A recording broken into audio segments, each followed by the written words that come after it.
আমাদের সরকার কিন্তু renewable energy নিয়ে সোলার, এয়ার বা উইন্ড এগুলো নিয়ে চিন্তা করছে। বর্জ্য কি হলো এটা কিন্তু সিটি কর্পোরেশন আর অন্য মানুষ চিন্তা করছে, আর কেউ কিন্তু চিন্তা করছে না। কিন্তু আমরা যদি নিজেরা যদি দায়িত্ব পালন করি তাহলে অনেক ক্ষেত্রে আমি মনে করি এটা সম্ভব।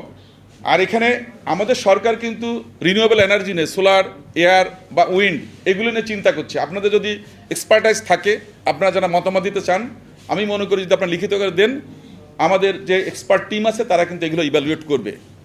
এবং আপনারা যারা আমাদের সাথে বসতে চান, বিভিন্ন সাথে মতামত দিতে চান, আমরা ওয়েলকাম জানাই।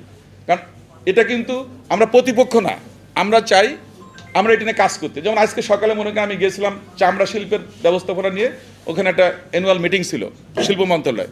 যেহেতু সামনে কোরবানির ঈদ, এটা নিয়ে আলোচনা হচ্ছে। আপনারা দেখছেন যে আমাদের সবার আগ্রহ হচ্ছে কিন্তু কোরবানি করা পর্যন্ত।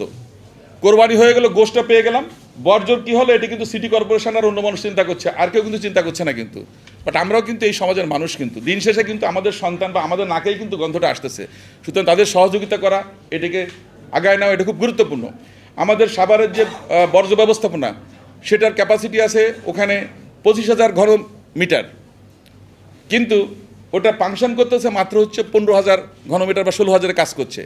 তো কোরবানির সময় এটার কিন্তু লাগে হচ্ছে আপনার 40 থেকে 45,000, আজকে যে তথ্যপত্র ওখান থেকে পেলাম। তো বাকিটা কিন্তু ন্যাচারালি যদি সত্যিকার অর্থে তারা যদি দায়িত্ব জ্ঞান যদি কাজ না করে, তাহলে কিন্তু ডিজাস্টারটা আরও অনেক বেশি হবে। তো আমরা চেষ্টা করছি প্রত্যেকটা সেক্টরে যে পলিউশন হচ্ছে সেটাকে অ্যাড্রেস করার জন্য, এবং সেটাকে কীভাবে পরিশোধিত করা যায় সেটা নিয়ে আমরা কাজ করছি। আর চকরিয়া সুন্দরবন নিয়ে আমি ওনাকে বলবো যে এটা আসলে 21,000 একর, এটা কিন্তু সে 80 দশক থেকে লিজ দেওয়া হয়েছে। সুতরাং এটা কিন্তু এখন একটা মারাত্মক খারাপ অবস্থা। ওখানে মাত্র 8,000 একর আছে হচ্ছে বন বিভাগের নিয়ন্ত্রণে, আর বাকিটা কিন্তু সব অন্যদিকে চলে গেছে, বেহাত হয়ে গেছে। তো আমাদের ওখানে আমিও ওখানে যাব, আমি দেখবো, বা আমাদের মন্ত্রণালয়ে যারা আছে, পরিবেশের বা বনে যারা আছে, তাদেরকে নিয়ে আমরা দেখবো যে কতটুকু রিকভার করা যায়। তো এরকম প্রত্যেকটা সেক্টরে আমাদের যে এখানে ইস্যুগুলো আছে, আমরা চেষ্টা করছি স্বল্প সময়ের ভিতর কীভাবে আমরা এটাকে আগায় নিতে পারি।